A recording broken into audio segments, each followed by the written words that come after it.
Good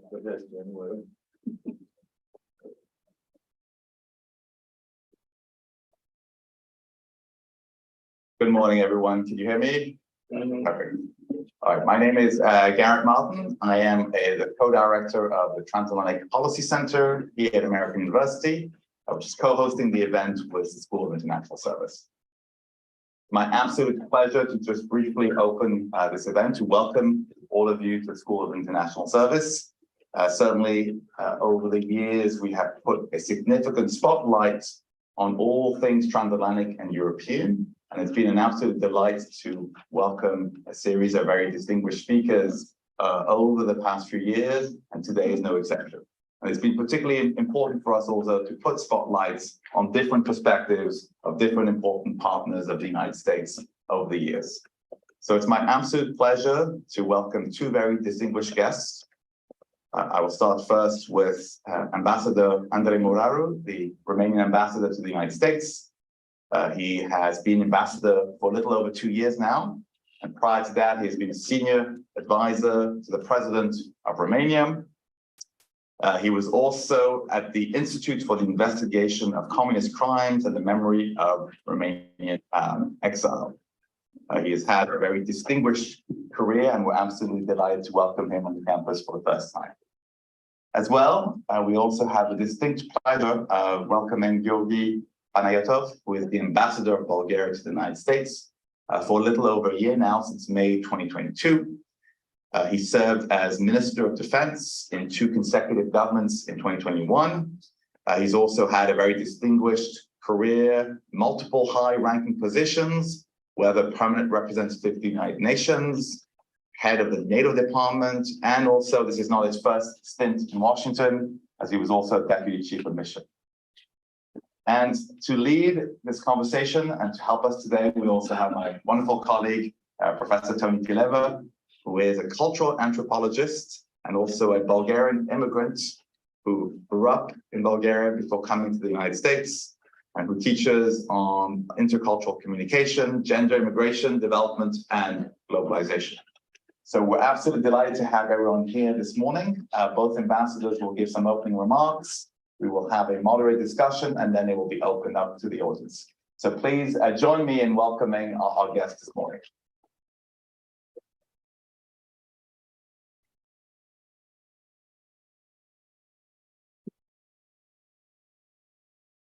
Good morning. It's a pleasure and an honor to be here. And to be frank with you, I would like to come back to campus. Yeah, I like it. Thank you very much for the introduction. Thank you very much for the opportunity. This year, we celebrate 120th anniversary of diplomatic relations between Bulgaria and the United States of America.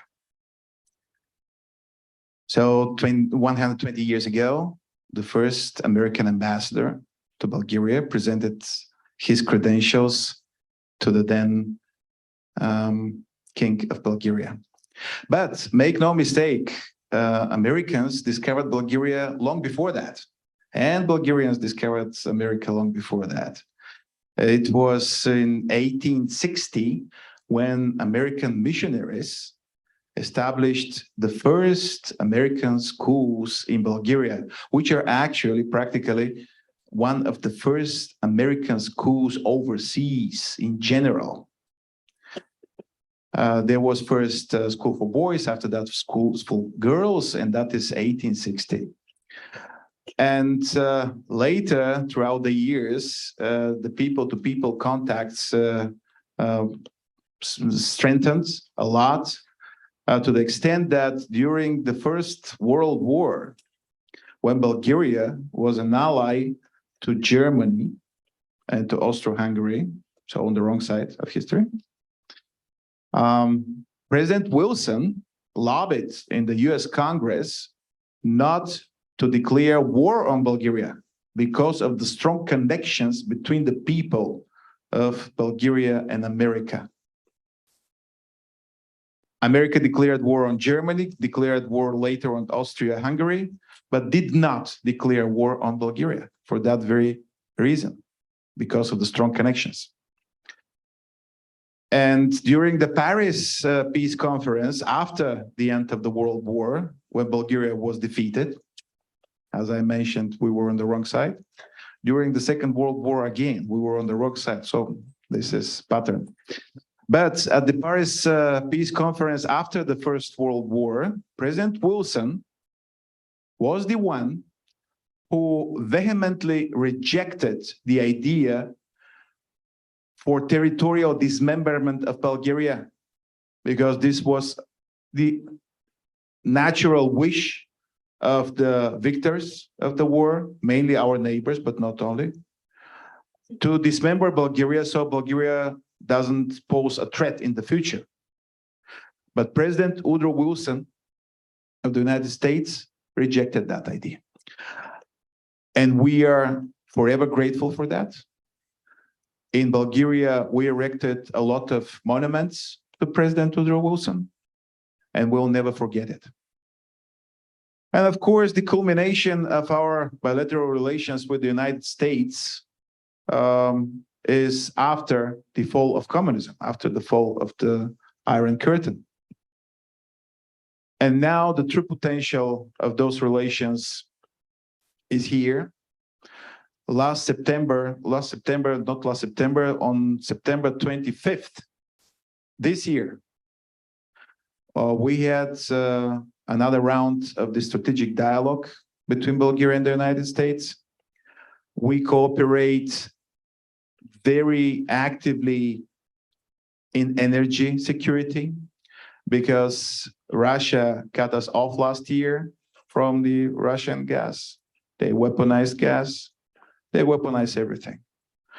But we had to find alternative, and thanks to the help from the United States, we were able to secure energy resources so our economy doesn't stop.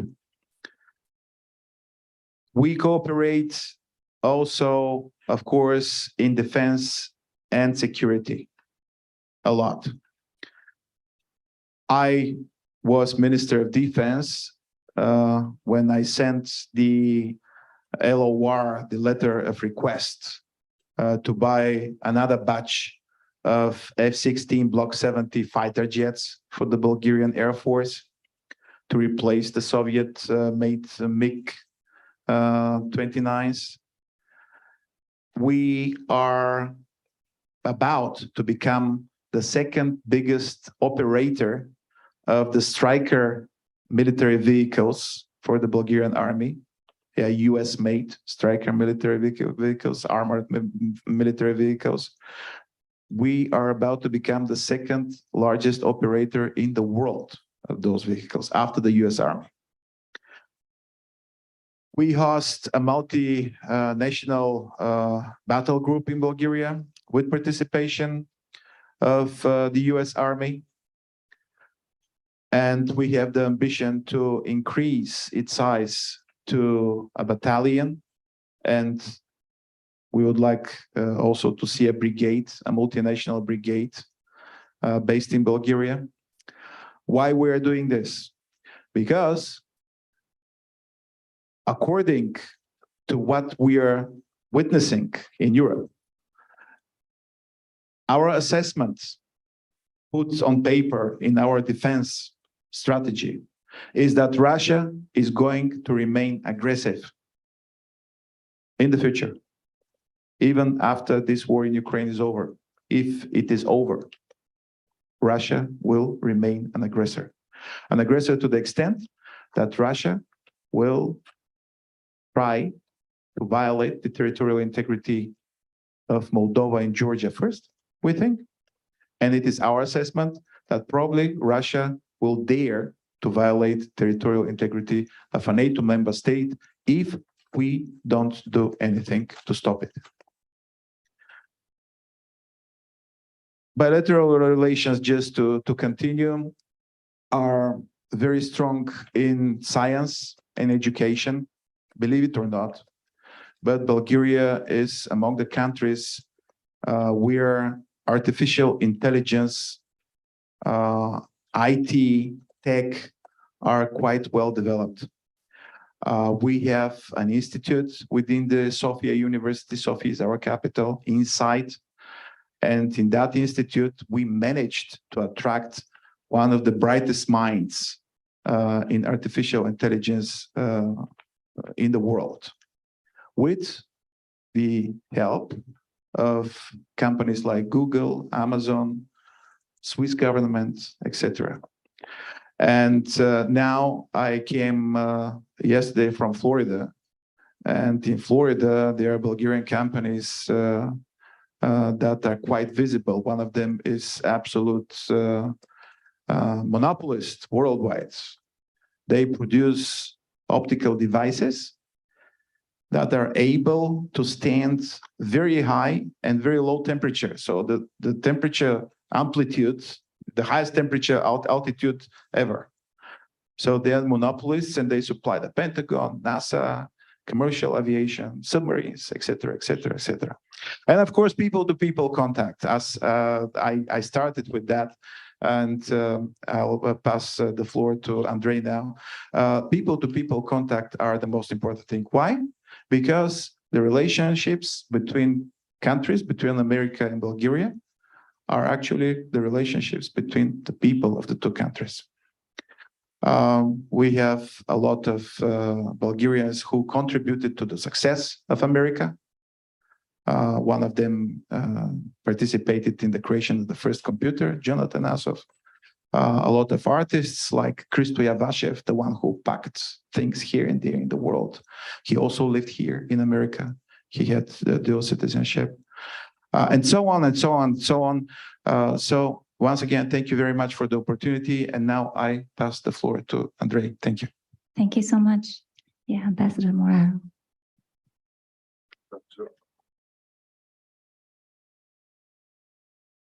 Dr. Tileva, Georgi, dear students, ladies and gentlemen, thank you all for being here. It's such a pleasure to be with you. I've started my week in New Hampshire, visiting a lab within the University of New Hampshire. And now I'm in this amazing university, American university, in the heart of the federal capital of the American nation. And thank you for inviting me and giving me the opportunity to share a few thoughts on the Black Sea region and on the security developments and the way forward. So I will going to start speaking about our continent. I mean, Europe, which is the smallest continent in the world, and which has been divided for centuries between great powers. So the war that started last year in Europe, it's something that our parents and grandparents have already seen before. But this European system of peace and prosperity that we had for about 75 years has been upended by the president of the Russian Federation, as you all know, Mr. Putin. So after 75 years, a dictator who reminds us of Napoleon or Hitler threatens all of Europe. And after more than 75 years, what our parents and grandparents thought was impossible has turned out to be possible. So Russia, as you all know, has attacked another country in Europe and caused the worst humanitarian and security crisis since the Second World War. You already know all these things. What you probably don't know is how many soldiers the United States have lost during the Second World War. So approximately 141,000 American ground troops were killed in Europe in the Second World War, more than twice number of those killed in the Pacific. And now a question comes to my mind: why all these people died? So Americans being killed on the European soil 75 years ago. Why Europe is furrowed from one end to the other by the graves of the American soldiers. And of course, all these brave men and women died for what Mr. Putin has broken last year, for peace and security in Europe. And of course, faced with this huge threat, the European system cannot stand alone. This is, I think, more than obvious for anybody. And this is how the Western Europe defend itself behind the Iron Curtain from the Soviet Union with the help of your country, with the help of the United States. And of course, the theory that this peace would last after the collapse of the Soviet Union was full of chimeras. And Romania and other states on the eastern flank, including Bulgaria, denounced this delusion, but many, including the United States, did not want to believe it. So it happened last year, and as you all know, and as you all see, the Russian president has big ambitions. And he has said it many times that the Black Sea region is a focal point of several of his strategic aspirations. In his view, so how does Mr. Putin see the Black Sea region?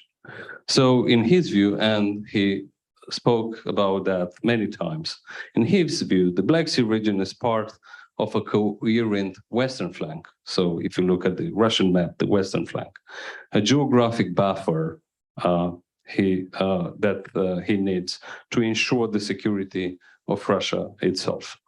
So a Russian sphere of influence against the West and the United States. And the Black Sea is also the central to Russian strategic thinking. And do not forget about military operations in Libya, and across Africa being conducted from the Black Sea, or being used as a gateway to Caucasus. So to achieve its goals, he has decided to heavily militarize the Black Sea and to attack a sovereign and independent country. And of course, Romania has seen all this since the very beginning. I mean, I remember you that I remind you that when for the first time we hosted a NATO summit in Bucharest in 2008, Russian president has been there, the American president at that time, Bush Jr. has been there. So, and it seemed to be a nice meeting between NATO head of states and President Putin. But what happened? So just after 3 or 4 months, you know, Russia invaded Georgia. So they invaded Georgia.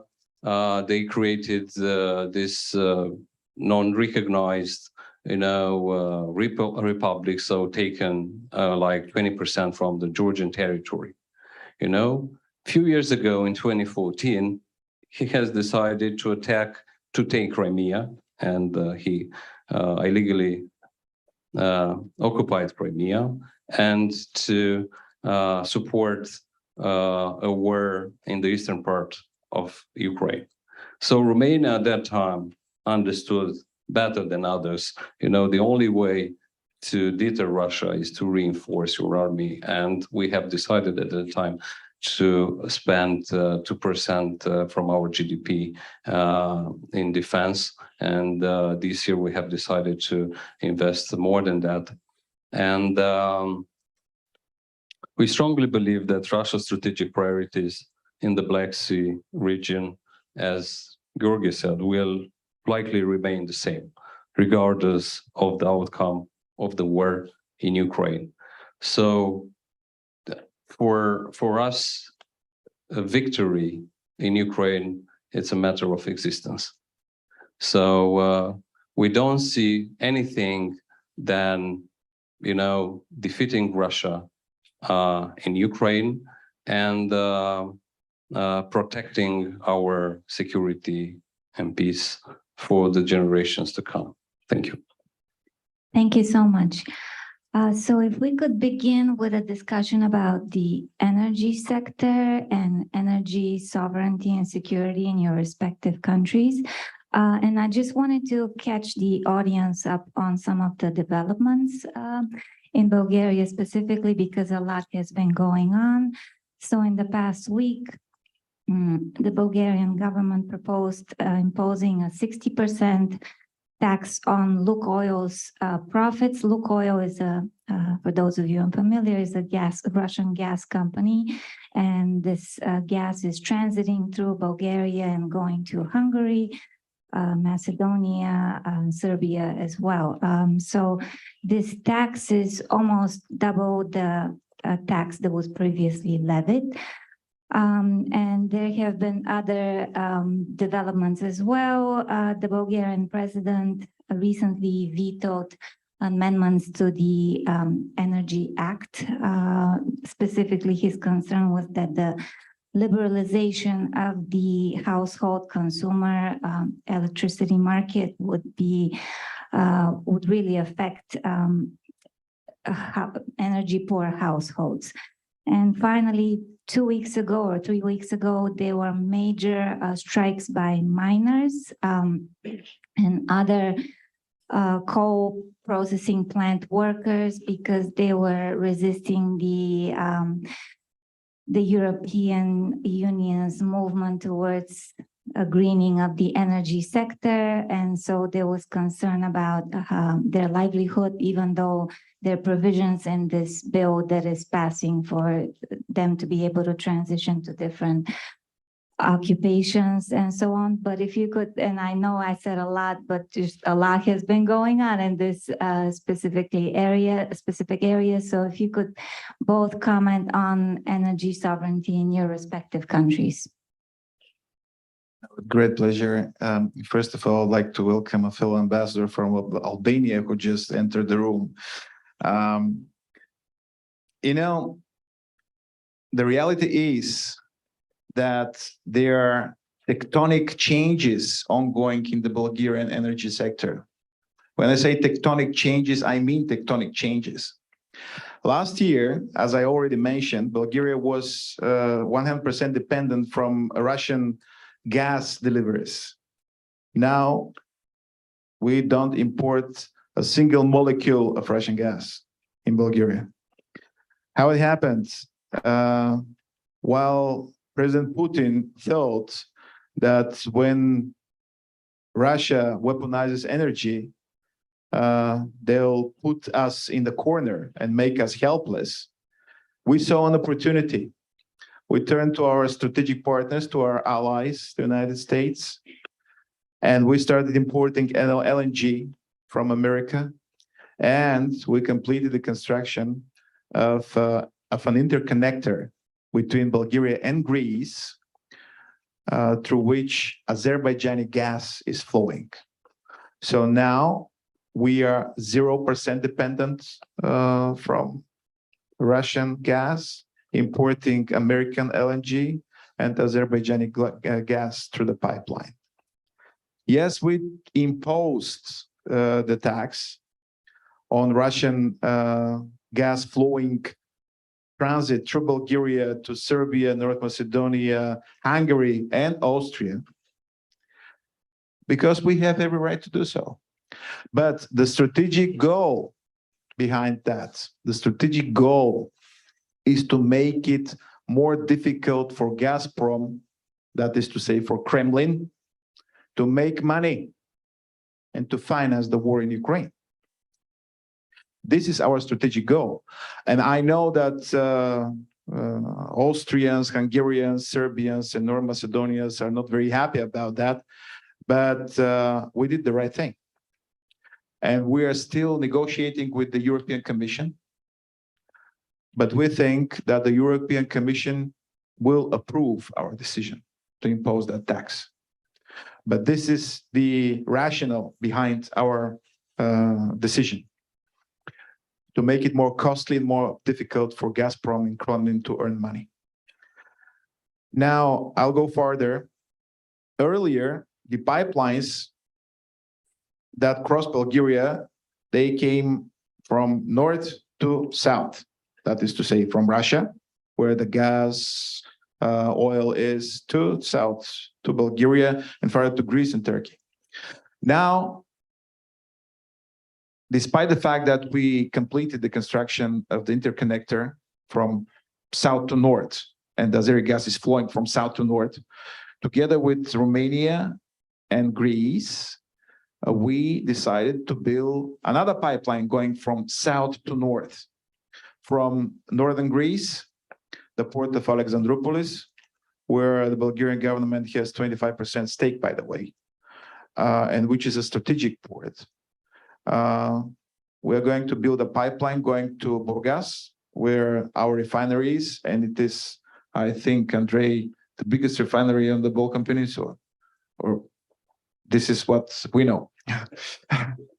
And to supply that refinery with oil instead of Russian oil, Middle Eastern probably, and gas, and to continue through Romania to Moldova and Ukraine, thus helping those countries solving their energy balances, finding their energy balances. Yes, many people in Bulgaria are not happy about that.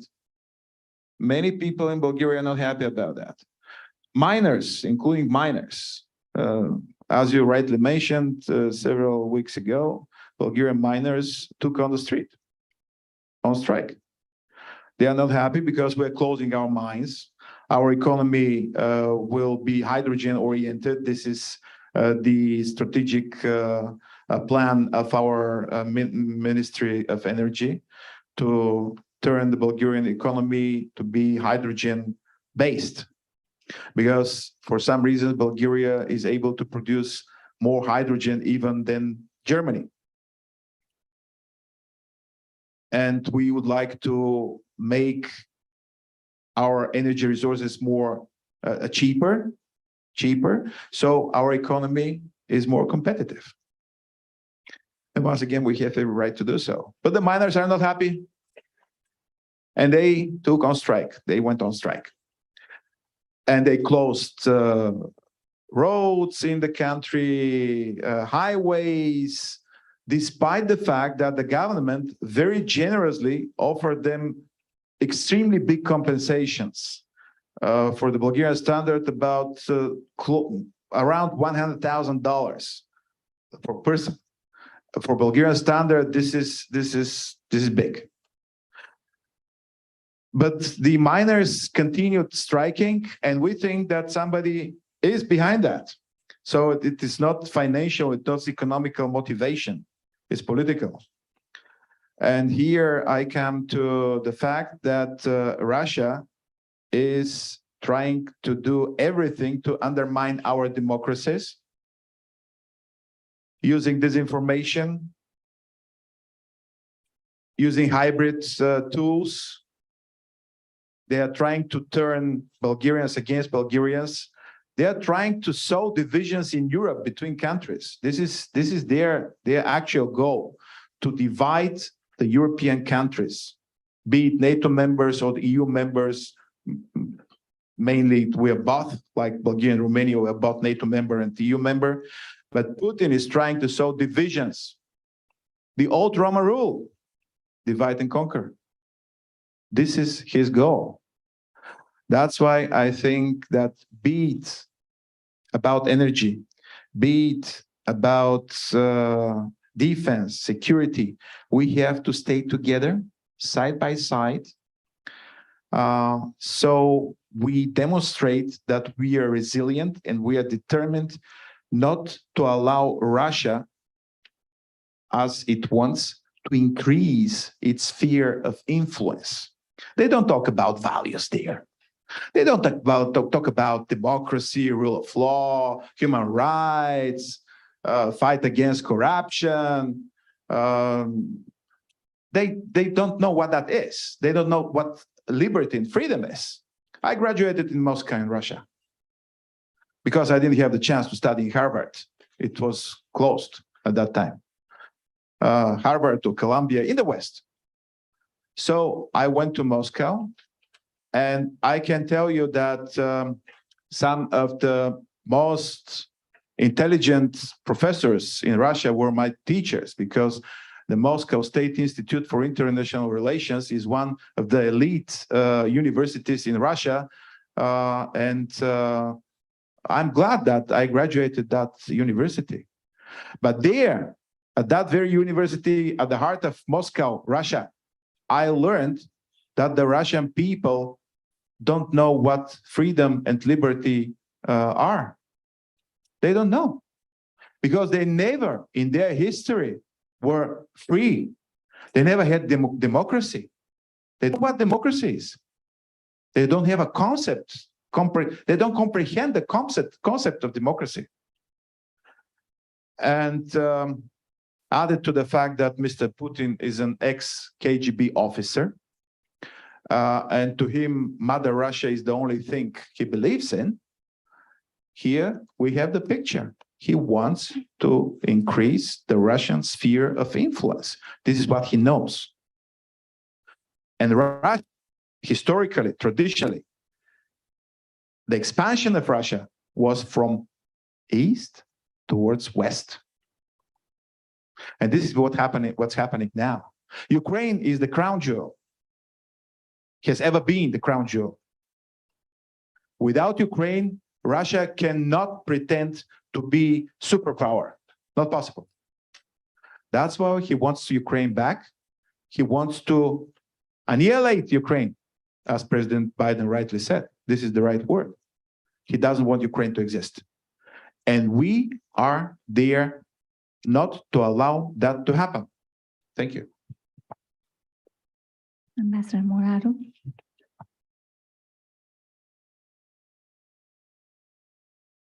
So I would like to underline at the beginning that nobody thought that, but Europe has been steadfast in decoupling itself from Russian energy. And that was a very courageous step, painful one, because, of course, the inflation was and is still very high in Europe, in my country. But doing that, I strongly believe that Europe has decided to cut off from Russia for decades. So Romania is gifted with so many natural resources. So comparing Romania with many other European countries, so before the invasion, we were like dependent on Russian gas, like 10%. And of course, we are completely independent right now. And we're so gifted, having a great balanced energy mix. So 40% from our energy comes from hydro, 20-25% comes from our nuclear power plant, 20% comes from gas, and of course we have also energy, wind. So we have two wars, this is a very heavy burden, so we have two wars in the same time. So the first war is the war at our border, and Romania shares the longest border with Ukraine of any NATO and EU members. And the other one is our ambitious climate goal, towards net zero by 2050. So this is something that we see as a huge window of opportunity, to change, the agenda in Romania, speaking about how can we, reshape, refurbish, our industry. And of course, we are pursuing an all-of-above energy-based oil and gas. So Romania's gas reserves in the Black Sea will be a game changer in the regional security. So Romania is ready to dig after these resources in the Black Sea. And starting 2027, Romania is going to be the largest gas producer in Europe. So having these resources. Then about nuclear. So we have our own nuclear power plant.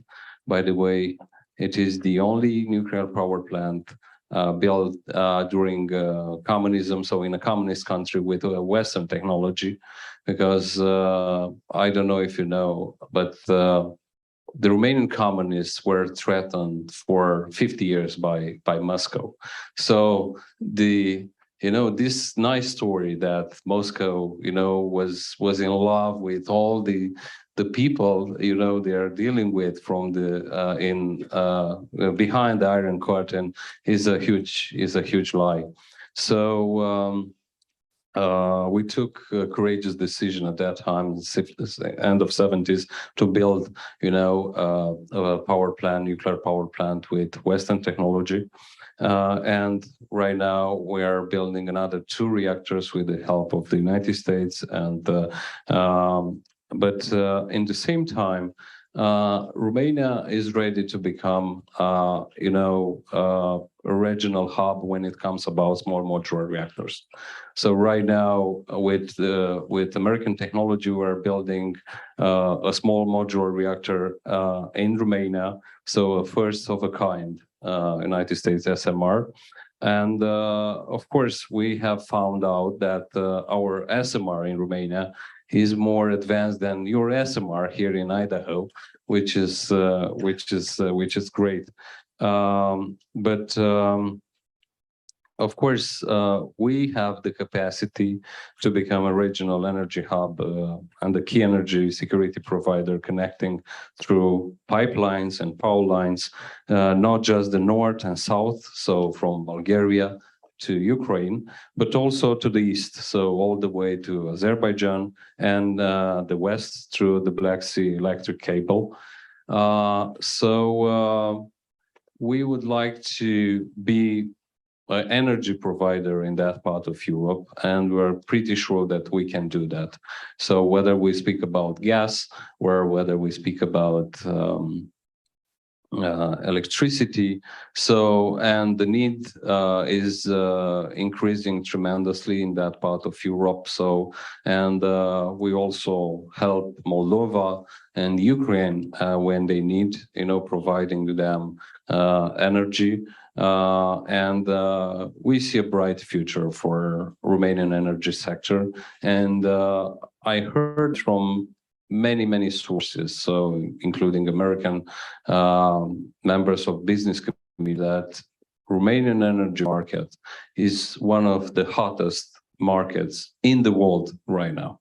And if you look at the figures, you will see, how much money we have succeeded to invest in our energy sector, and we are ready to and eager to invest more in the coming years. Thank you.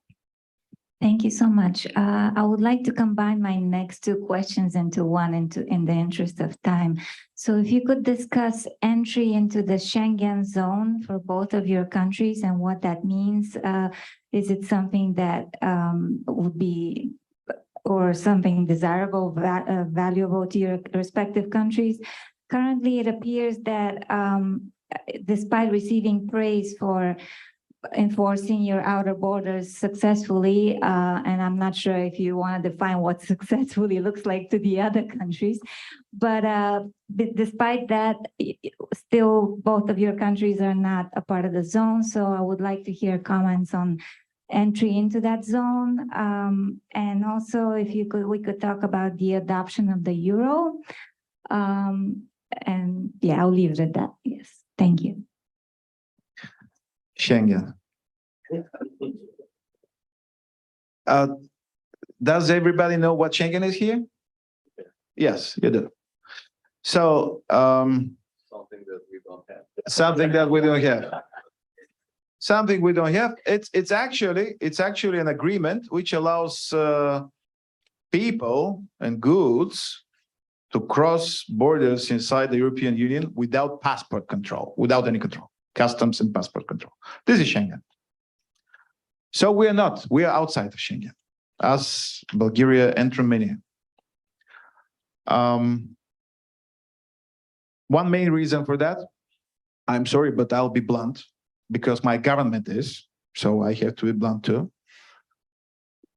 The main reason for us being outside is linked to internal political developments in one European Union member country, which stops us. Internal political developments. I'm not going to name the country, but they claim that you can find it online. But they claim that the reason for the illegal immigration in that very country lies with Romania and Bulgaria. We are good in mathematics. So we made research, and it turned out that maximum 2% of the illegal immigrants in that very European Union member country came from Bulgaria and Romania, about 2%. But they have elections, they have their own internal political agenda, so they are using this as a tool in their political fight, how to survive the elections, how to win the elections, and so on, so on, so on. We kind of understand that, but kind of not, because at stake here is not only the elections in that very European Union member country.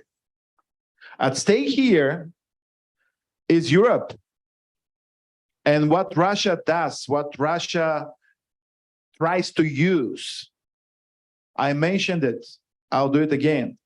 Main goal of Russia is to sow divisions between us, to sow divisions between European countries. And here we are. Here we are. We are kind of fighting, confronting each other because of this problem. This Schengen is important not only to go to Greece without showing your passport. I'm talking about goods moving inside the European Union. When a Bulgarian truck goes to Greece, for example, it has to wait for inspection. And the company loses time. The goods could be perishable, and so on and so on and so on. So we're losing money. And probably this is not the main, but also another reason for the delay of our membership, because we offer competitive transportation, us and Romania. We offer competitive transportation. But with being outside of Schengen, our transportation is being delayed, thus making it not so competitive. So this is what I have to say about Schengen. It will happen. It will happen, I hope soon, because there is strong pressure from all other European Union member states this to happen.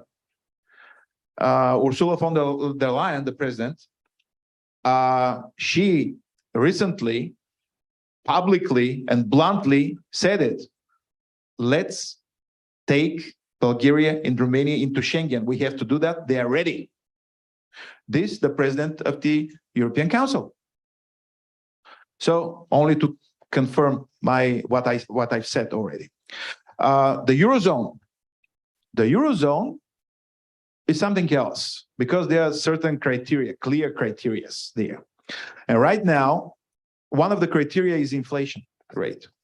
And right now, because of COVID, because of the general tendency for higher inflation, and here in the United States as well, we don't match that criteria about inflation rate. But we are positive that we'll be ready to enter the Eurozone by January 2025. The first ambitious goal was January 2024. So next January, coming January. No, it's not going to work. It's not going to happen. So January 2025. Thank you. Yeah. The only country, the only EU member that opposes Romania to be part of Schengen area is Austria, and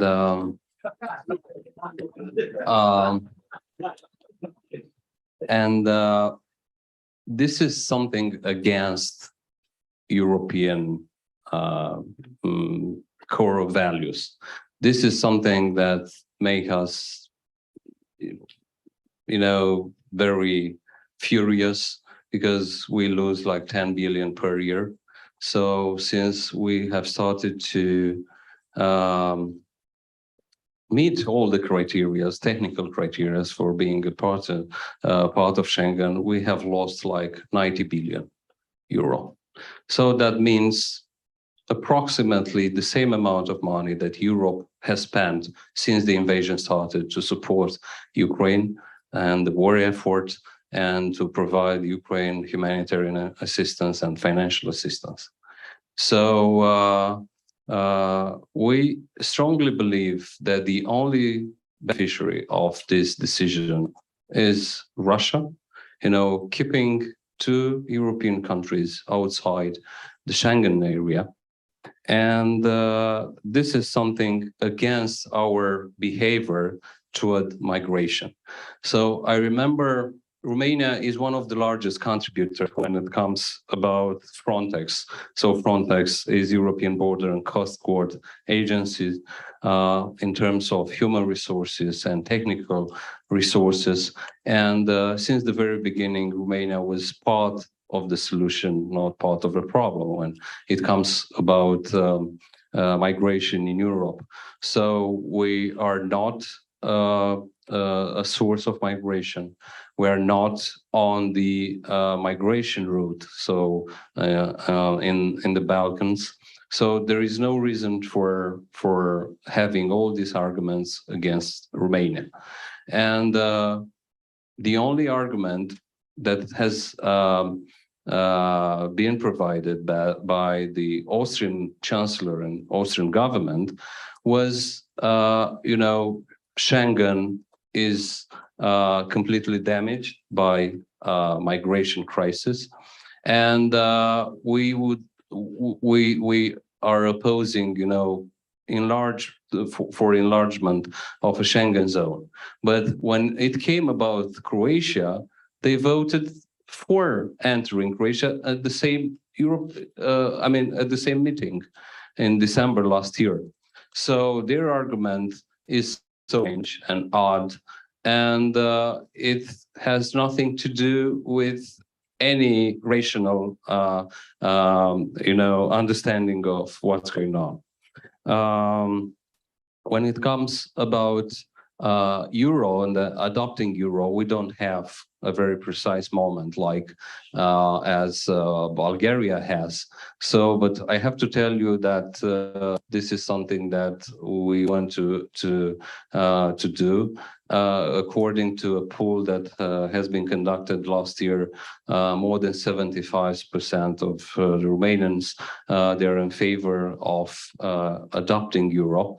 Of course, COVID-19 and the war at our border made the problem more complicated. This is a very complex process, and we will be there. But our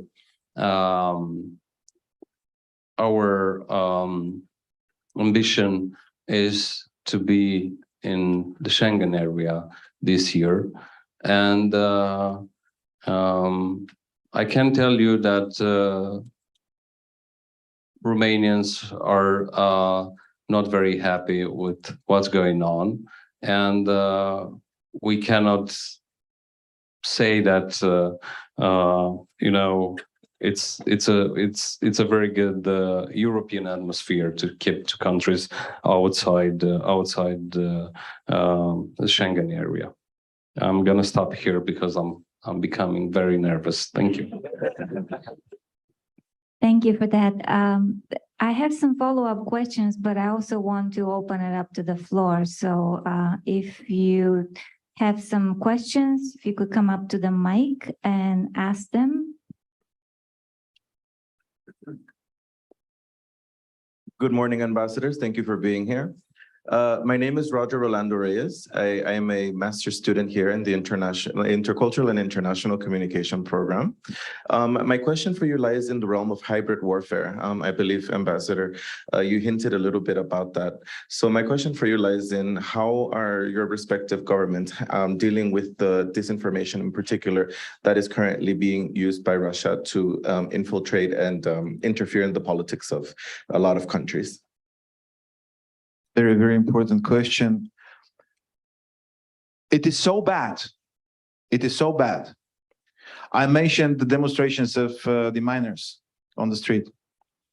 But it's not only that. There is a campaign against the euro in Bulgaria as well. Those people, they claim that Bulgarian left apparently is the strongest currency in the world, and we must never abandon it. They claim that the earth is flat and so on and so on and so on. Well, there was a referendum and quite a few people signed it opposing the adoption of the euro. Of course, that was ruled unconstitutional. Not of course, but it was ruled unconstitutional. Yeah. But I just mean that's why I said that it is very bad. Yeah. That's I'm just giving people the context. Yeah, still far from enough to prevail. Okay. Yeah. In Bulgaria, about 25% of the population, according to statistics, likes Russia. Okay? Because of hybrid warfare, because of disinformation, and in Bulgaria, there is something else, because of our history. At the end of the 19th century, there was a Russian-Turkish war. At that time, Bulgaria was under the Ottoman Empire. We have been conquered at the end of the 14th century, and 500 years we were under Ottoman yoke, as we say in Bulgaria, okay? But in the end of the 19th century, there was that Russian-Turkish war, and as a result of this war, Bulgaria managed to regain its independence. This very fact is being used by the Russian propaganda even today. They claim that they are our liberators and we have to be forever grateful. But their goal in that war, I mentioned, was to control the straits linking Black Sea with the Mediterranean. So the way to the Eastern Mediterranean from the Black Sea.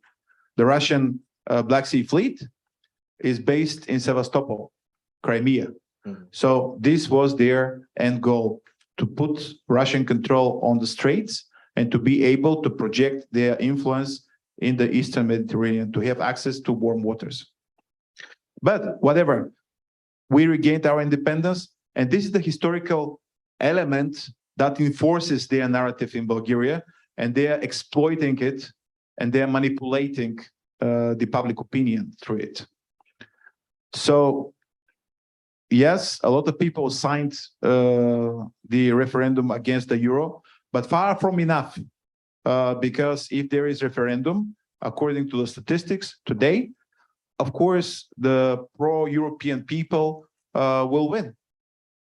As I mentioned, 20–25% of the population is pro-Russian. This is the bad news. The good news is that everybody else is against Russia. Thank you. Yeah. Yeah, according to my understanding of what Russia did in the last 2-3 decades, to inflict the European society with disinformation and fake news, they need at least two elements. So first, a pro-Russia minority, which we don't have.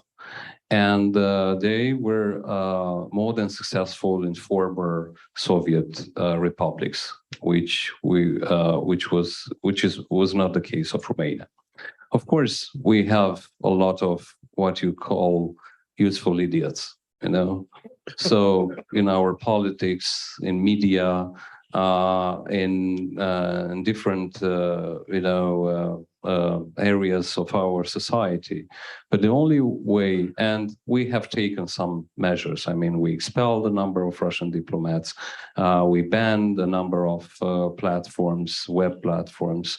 But the only way to oppose this disinformation and fake news is to reinforce your democracy, to be more resilient. I mean, fighting against corruption, investing in your education system, in law enforcement, rule of law.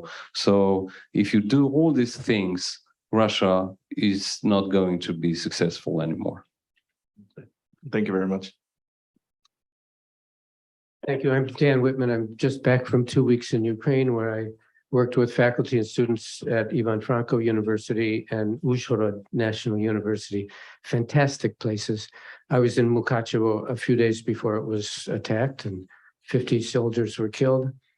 I'm so happy. Oh, and I do a course on crisis management for students who are now in Kazakhstan and Ukraine. Maybe you would join us for one of those webinar sessions. I'm so happy to see how independent your two countries have become. This is news to me. It's very good news. On the negative side, we see that Putin is salivating for the Black Sea, among other things. And my question is, what would be next, regardless of what might happen in Ukraine? Will Moldova be next? Will Kazakhstan be next? And how is Belarus going to figure into the equation? Thank you. The Black Sea. I love to say that what happens in the Black Sea never stays in the Black Sea. Never. I said it before, even today, using the Black Sea as a base, the Russian Federation projects its influence in the Eastern Mediterranean, in the Middle East, and in North Africa. So it's not only about the Black Sea and its littoral states like Bulgaria, Romania, Turkey, and Georgia, and Ukraine. No. It is a central focal point of the Russian foreign policy. It has always been. I mentioned the Russian-Turkish war. It was because of the Black Sea, to link the Black Sea with the Eastern Mediterranean. It's a strategic thing.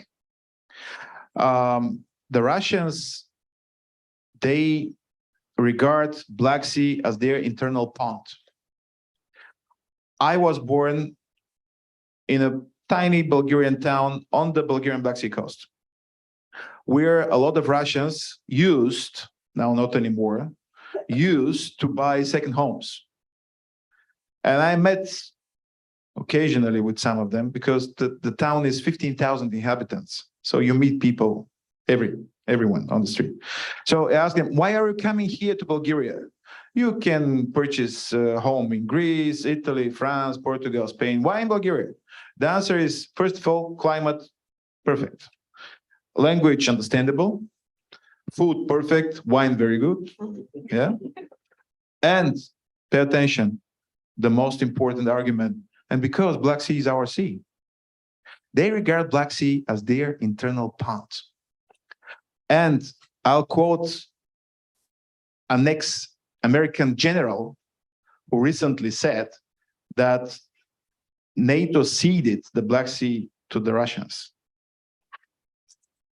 It's been more than 600 days that no NATO ship entered the Black Sea, no NATO ship not belonging to Bulgaria, Romania, and Turkey, the three NATO countries in the Black Sea. So no US, no UK, no Italian, no Spanish, nothing. No German, nothing.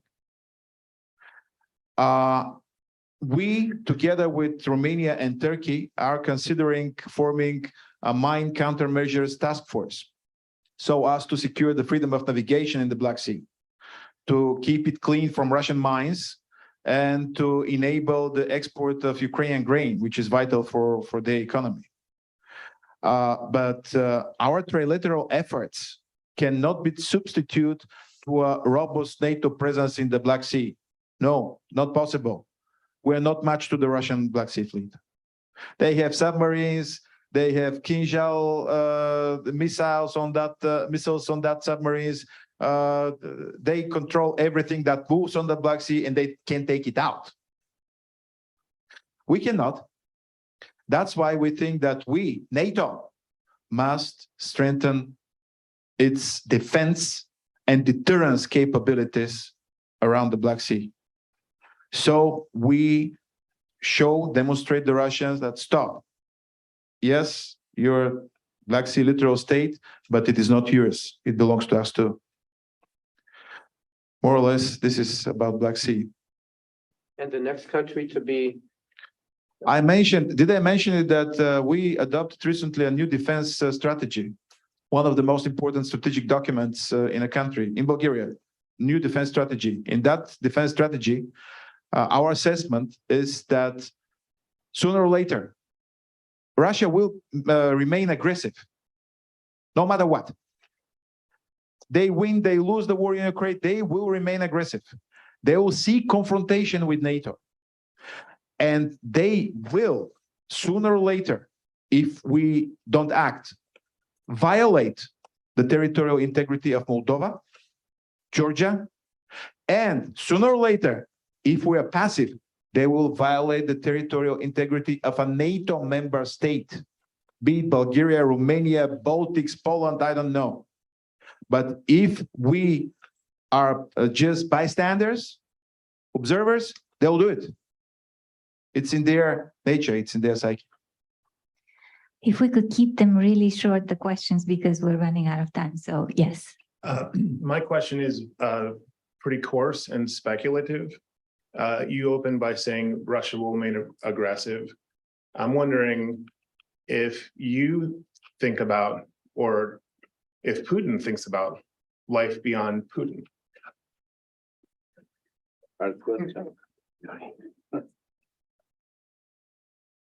And could we also get the next question, and then maybe we can combine sort of, yeah. Master Muraru, this question is for you in particular. I was wondering if you could talk more about how you view the future of Moldova from the Romanian perspective, and whether or not unification between Moldova and Romania is a possibility in your eyes. Thank you. So I remember what a famous Polish dissident said once, Adam Michnik, about communism. So the worst thing about communism is not communism itself, but what comes after communism. So who knows what's going on after Mr. Putin passes away. So I'm not sure that the inner circle of Mr. Putin thinks differently, you know, the way in which they see their future. So I'm pretty sure that this country, which was described by former, his memory blessed, Senator McCain, described as a gas station led by mafia. So I'm not sure, you know, they think more differently the way in which they want to have their relationship with NATO, with the bordering countries, and Is it discussed? Do you think it's discussed? It's actually like. Of course, but after Prigozhin's attempt, you know, to get to Moscow, after the way in which he was killed, and it was a very I mean, it was an obvious revenge for everybody that was a crime. I think that the small and thin and weak opposition that it might exist in Russia completely lost, a word to have a power changing there. So this is my understanding. I wouldn't be so optimistic when it comes about Russian elites. So many people fled Russia, very good, and people that understood that Russia is, a very aggressive country, and many of them left the country. I remind you that the whole opposition was completely, smashed in the beginning of after the invasion. So they got harsh penalties for attacking the regime or opposing the regime, being declared of foreign agents. And so it's something that this is my understanding. We do not understand what's going on. We have not so many information. Our way of thinking is completely different of what's going on in Russia. That is, we are from Mars, they are from Venus. So take this. About Moldova. So Moldova is a very weak and a poor country. They had like 35% inflation last year. They are not a part of NATO. They are not part of the EU. They cannot be part of NATO because according to their constitution, and it is the most affected country by this war, according to the figures. So there are 2.2 million people. And at one moment after the war started, they had like 20% refugees in the country. So, before the war, it was like 90% were dependent on Russian gas. They have 11 parts of the territory of Republic of Moldova is occupied by this unrecognized republic, Transnistria. And it's a very complicated situation there. So when Maya Sandu, the current president of Republic of Moldova, and her party won the election in 2021, it was a tremendous story because it was the first time since they got since they gained their independence in 1991 when pro-European and pro-American president, won the election with a very large majority in the parliament, almost 60%. And at that time, they had a great window of opportunity, to make reforms and to reinforce, to decouple from Russia. Guess what? So the war started, and Russia has a very large interest in destabilizing Moldova. So our assessment is if Ukraine fails, the next one is Moldova. Is not going to be a NATO member, but Moldova, because they have started, a very courageous war against the Russian influence, malign influence in their country. So they expelled a huge number of diplomats. They condemned oligarchs. They've started, to ban a lot of TV stations, spreading disinformation and fake news. And the only way to help them, beside the energy support that we provide to them, financial assistance, the only way is to provide them this to start negotiations with Moldova to become NATO member in December this year. So because this would provide Moldova a clear path, a clear avenue of being EU in, I don't know, 7 years, 10 years, but it's something real. And it's about the money that Moldova would receive from the European Union, from different mechanisms, when the negotiations start. So, and about the question, so asking to your question regarding, so Moldova was part of Romania, so before the Second World War, we share the same past, we speak the same language, but this is something that Romania cannot decide itself. So if the citizens of the Republic of Moldova would decide in the coming future, they want to be together with the Romanian citizens, I think that the best way to do that is to be together in the European Union. Thank you. Thanks. If you allow me, very, very quick, 3 points. First of all, on your question, we think that the era after Putin could be even worse. It could be somehow better a little bit, but it could be much worse. We don't know. Russian fatalism is unpredictable. Unpredictable, absolutely unpredictable. Nobody can say what will happen there. The second is about Prigozhin. I lost a wager because I gave him to Christmas this year. I was wrong.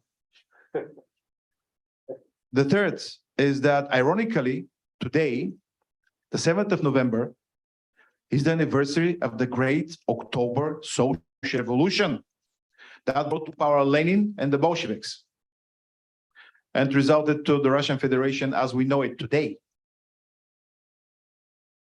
And there is a joke, and I'll stop. The biggest mistake, according to Putin, you know what is in the 20th century? According to Putin, that the Soviet Union ceased to exist. He officially declared that. This is the biggest mistake of the 20th century. I think that the biggest mistake of the 20th century is, the ship that gave the signal for the Great October Socialist Revolution was a salvo from a ship called Aurora in St. Petersburg. So the biggest mistake of the 20th century is that Titanic sank, but Aurora didn't. It should have been otherwise. Thank you.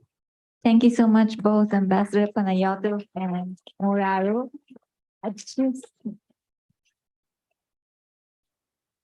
I wanted to announce the next event we have coming up on Thursday, the 16th of November from 3:30 to 5. We'll have Alexei Reznikov, former Defense Minister of Ukraine, will be here. So hope you can join for that as well. Thank you to the audience as well. Thank you.